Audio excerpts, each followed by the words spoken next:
Ada telegram. Proklamasi usia saya 10 tahun, kelas 3 sekolah rakyat.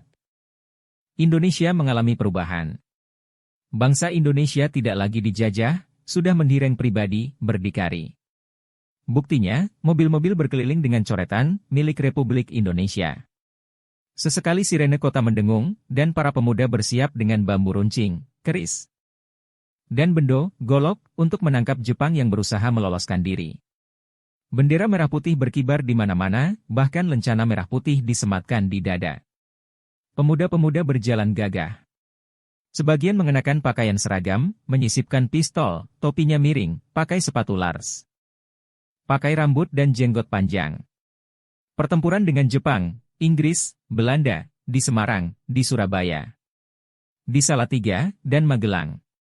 Pada suatu hari datang telegram dari Mas Pram, "Bapak saya datang tanggal sekian." Tulisannya dengan huruf kecil semua, tanpa tanda baca. Saya tahu yang namanya kantor telegraf, di sebelah kiri kantor pos, karena hampir tiap hari saya melewatinya pulang pergi ke sekolah. Kantor itu hampir selalu tampak sepi, lain dengan kantor pos.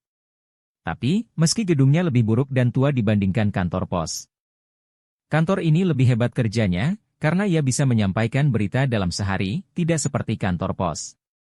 Waktu itu, seingat saya, Bapak tidak ada di rumah. Telegram dibuka oleh Mbak OIM, dibacakan kepada kami Mbak Is, saya, Cus, dan Cuk. "Hi, Mas Pram akan datang. Papak, jemput." Diklik sama Cus. Saya heran mendengar itu. Untuk apa dipapak? Kan sudah besar, bisa jalan sendiri? Dan lagi stasiun kan jauh? Kan capek dari sekolah. Tapi keesokan harinya, sepulang sekolah, saya pergi juga dengan Cus. Seperti biasa, kami jalan ke timur.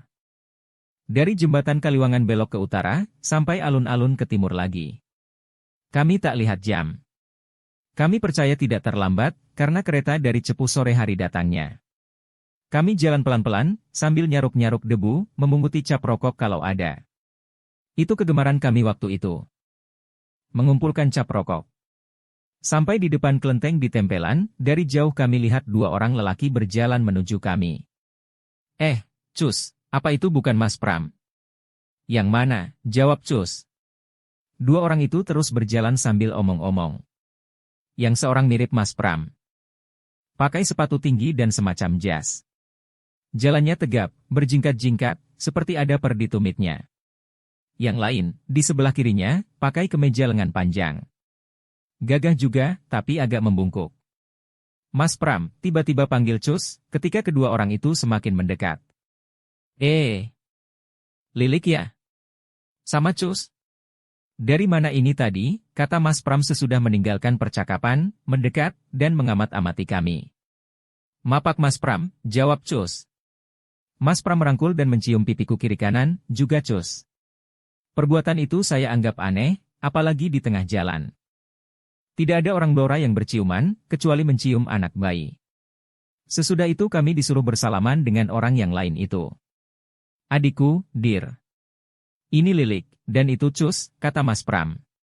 Orang yang dipanggil Dir itu mengulurkan tangannya bergantian kepada kami bersalaman. Perbuatan itu juga saya anggap aneh, sebab yang biasa bersalaman hanya orang-orang dewasa. Kami kan anak-anak. Selanjutnya kami pulang sama-sama. Mula-mula mereka tanya ini itu seperti biasa kepada orang dewasa, tapi sesudah itu mereka mengobrol lagi dengan asyik. Kami tak tahu apa yang diobrolkan. Dalam hati saya berpikir, gagah sekali Mas Pram. Sepatu dan jas hujannya bikin lebih gagah lagi. Kirim telegram lagi. "Saya bangga punya abang Mas Pram. Tapi kok dia ndak bawa apa-apa ya?" Catatan.